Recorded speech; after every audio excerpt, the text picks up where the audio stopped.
This man had the heart to kill his own brother for money and power.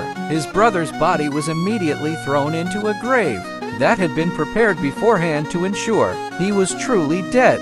The man buried his brother while he was still alive. In truth, this man deeply regretted killing his brother over money. Who knows what was going through his mind? Perhaps the man had a syndrome, believing if you have money, you have power. However, fortune was still on Badang's side. He was still alive and was now trying to crawl out of his grave. Eventually, Badang emerged, ready to take revenge for what his fellow disciple had done to him. Badang then removed his iron shoes, which he hadn't taken off in 20 years. Each shoe weighed 30 kilograms.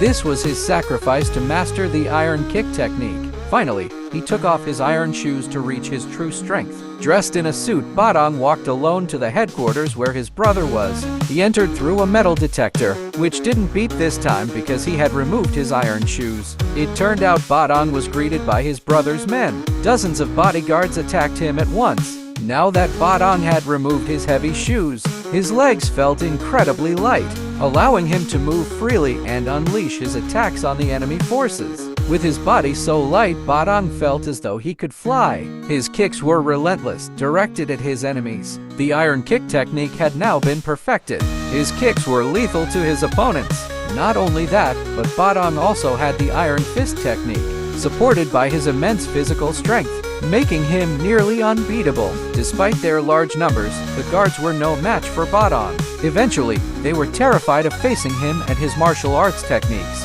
Badang glared at them with a sharp gaze, as if he was ready to devour them all. Then, a group of people wielding massive shields appeared before him. What happens next? Stay tuned for the next part.